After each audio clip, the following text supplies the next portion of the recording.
All right, hello folks. Here's the latest on Hurricane Milton. In case you missed it, it was during the day today, in fact, as of 11 a.m., that Milton became a hurricane.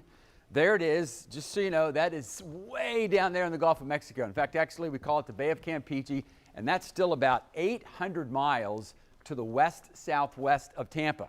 Okay, so we still have plenty of time to watch and prepare for this hurricane. It's a Category 1, but about as guaranteed as hurricane forecasting goes, this is going to intensify at least into a Category 3. There are some models that indicate it could go to a 5. For now, we're going to show you the National Hurricane Center forecast, taking it to be a Cat 2. Now, this will be on Tuesday. So as far as intensity, this hurricane is going to rapidly intensify. But I also want to hurriedly note that there's indications that as it heads northward, more northward, it'll go over the slightly cooler waters from Helene, but more significantly, the farther north it goes, the more shear it is. Remember, shear is our friend. So if there's a little bit of good news for our friends on the West Coast, is that it doesn't look like it'll maintain its peak intensity, but it still looks like it'll hit the West Coast, specifically the Tampa Bay, Sarasota area, as a Cat 3. With the eye wall coming ashore midday, between about noon and 2 o'clock. Then it's going to not be as strong as it goes over the coast. Notice I'm not using the term weakens. It's not going to be as strong as it crosses the coast. And think of the I-4 corridor. Now let me zoom in a little bit. So again, this is where the turn is going to be critical. Between now and late Monday, it's going to pretty much move due east. And if it continued moving due east, the main threat would be down here. But then it does look like the steering currents will allow this system to head to the northeast and begin to accelerate. Now, at the present time, it's a very compact hurricane. At the present time, it's maybe 1/5 the size of what Helene was at its maximum size. However, as the hurricane makes a turn to the northeast and it's no longer as intense, it's going to grow in size. And as it grows in size, that will be critical to what we're going to experience here on the First Coast. And as a reminder, we see these counties outlined. That's basically what we consider the First Coast. Now, as far as how long will it take, once the hurricane makes the turn to the northeast and crosses the peninsula on I-4, it's going to race. In fact, notice this. By Thursday at 2 o'clock, that's 240 miles east of St. Augustine. So on Thursday, we will have rapid clearing. So really the worst of our weather will be the last half of Wednesday through Wednesday night into Thursday. That's the general overall look. Now, one of my big concerns is that this will be a much wetter event. And I'm talking primarily about the Jacksonville metropolitan area, especially Nassau and Duval South, a much wetter event than Helene or Debbie was. So, and I'm just going to give you the rainfall totals we're expecting from 7 a.m. Wednesday to 7 a.m. Thursday. We're going to have some rain tomorrow and Tuesday, but here's the main event. For the Jacksonville area, just in that 24 hours, 4 to 8 inches of rain. And then along the river and going south, you could see as much as a foot of rain in a 24-hour period.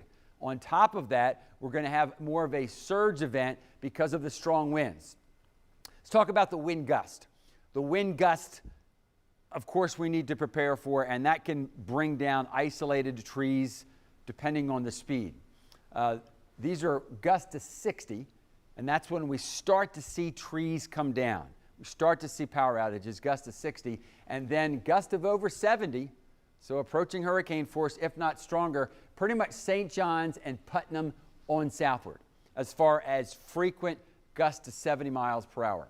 Now, what about sustained? It's the sustained winds that can really cause the problem. Now, notice that for most of Jacksonville, as far as sustained winds, about 40 miles per hour. But as we get to the southern half of St. Johns County, southeastern Putnam, including Palatka, we're going to see sustained winds of near 60 miles per hour. Once you get to sustained of 60, that's widespread trees coming down, widespread power outages. Again, this will be updated, but right now it looks like the northern perimeter of that will catch maybe the downtown St. Augustine area to about Palatka.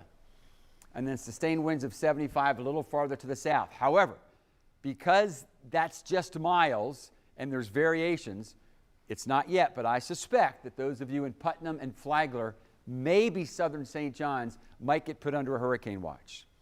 I think you're going to be, if any counties are put under a hurricane watch, I think Putnam and Flagler will be the counties. Can't completely rule out St. John's. The rest of us, I think, will be put under tropical storm warning. So let's break it down for you county by county. First of all, the counties that will be hit hardest, just because you're farther south, you're going to be nearest to the eye wall. At the present time, I think the eye wall will stay just south of you. Think Daytona Beach south.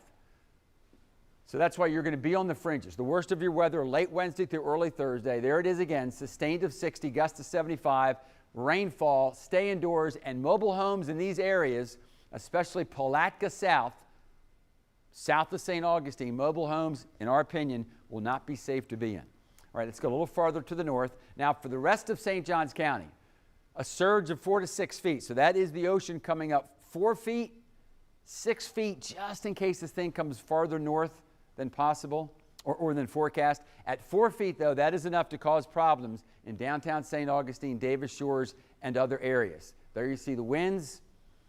And our main concern is the surge flooding, although if you get 6 to 12 inches of rain, that's going to cause rainfall problems in other areas of St. Johns County as well. Worse for you late Wednesday, early Thursday. Most of us really, the worst of the weather. In fact, if you want a 12-hour period, think 7 p.m. Wednesday through 7 a.m. Thursday. So in Duval, now I'm including the St. Johns River, a surge of 2 to 4 feet and rainfall of 48 inches. If in Duval we end up on the high side of that, that is 4 foot of a surge, and that would be the St. Johns rising 4 feet above normal, not just the waves, and 8 inches of rain, then we would have flooding even into some homes and businesses, not just street flooding, with the main concern not being the beaches, but the main concern being along the estuaries and creeks.